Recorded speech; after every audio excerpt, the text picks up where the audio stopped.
FIFA বিশ্বকাপকে আংশিক ব্যক্তি মালিকানাধীন করার যে উচ্চাভিলাষী পরিকল্পনা গ্রহণ করা হয়েছিল তা শেষ পর্যন্ত ভেস্তে গেছে। এমনিতেই ফিফার ইতিহাসের সবচেয়ে লাভজনক ও বৃহৎ আসর হচ্ছে ফুটবল বিশ্বকাপ। তারপরও ফুটবল অবকাঠামো উন্নয়ন, বৈশ্বিক সম্প্রচার প্রযুক্তি এবং মহাদেশীয় প্রতিযোগিতাগুলোর তহবিল বৃদ্ধির উদ্দেশ্যে বিশ্বকাপে কোটি কোটি ডলার বিনিয়োগের সুযোগ তৈরির প্রস্তাব দিয়েছিল বিশ্ব ফুটবলের নিয়ন্ত্রক সংস্থা ফিফা। তবে বিশ্বজুড়ে ফুটবল ভক্ত, ইউরোপীয় ফুটবলের প্রভাবশালী ক্লাব, পেশাদার লীগ কর্তৃপক্ষ এবং সাবেক তারকাদের প্রবল বিক্ষোভ ও তীব্র প্রতিবাদের মুখে বাধ্য হয়ে বহুল আলোচিত প্রাইভেট ইনভেস্টমেন্ট প্ল্যান বা বেসরকারি বিনিয়োগ পরিকল্পনা থেকে পুরোপুরি সরে এসেছে ফুটবলের এই সর্বোচ্চ নিয়ন্ত্রক সংস্থা। 5+ স্টার রেটিং প্রাপ্ত দেশের সর্বোচ্চ বিদ্যুৎ সাশ্রয়ী ওয়ালটন এসি স্মার্ট কমফোর্ট এখন নেক্সট লেভেলে। ফিফার মূল উদ্দেশ্য ছিল বিশ্বকাপের বাণিজ্যিক অধিকার ও মার্কেটিং কার্যক্রমের একটি নির্দিষ্ট অংশ বা শেয়ার আন্তর্জাতিক বেসরকারি তহবিল বা প্রাইভেট ইকুইটি ফার্মগুলোর কাছে বিক্রি করে এককালীন বিপুল পরিমাণ পুঁজি সংস্থান করা। এর মাধ্যমে ভবিষ্যতে টুর্নামেন্টের পরিধি বাড়ানো এবং ক্লাব বিশ্বকাপকে আরও বিস্তৃত করার পরিকল্পনা ছিল জিয়ান্নি ইনফান্তিনোর নেতৃত্বাধীন ফিফা প্রশাসনের।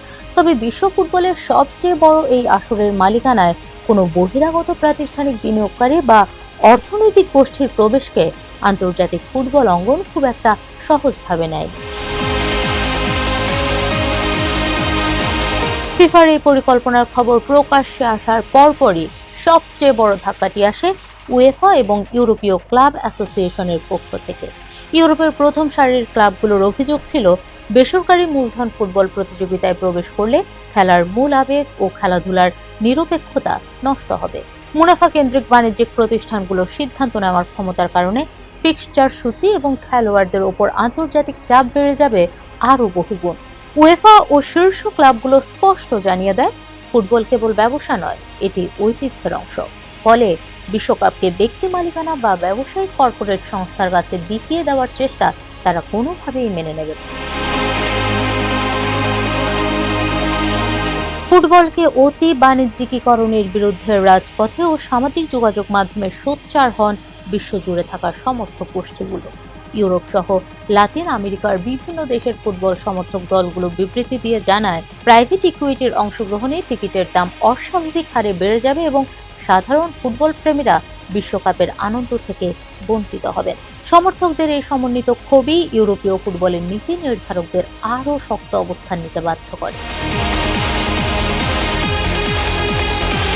চারদিক থেকে ধেয়ে আসা তীব্র রাজনৈতিক ও সামাজিক চাপের মুখে অবশেষে নতি স্বীকার করতে বাধ্য হয় ফিফা। ফুটবল কাউন্সিলের সাম্প্রতিক বৈঠকে নীতিগত সিদ্ধান্ত নেওয়া হয় যে বিশ্বকাপের মতো মর্যাদাশীল আন্তর্জাতিক টুর্নামেন্টের কোনো অংশ বা বাণিজ্যিক নিয়ন্ত্রণ কোনো বেসরকারি ফান্ড বা বাইরের বিনিয়োগকারীদের হাতে দেওয়া হবে না।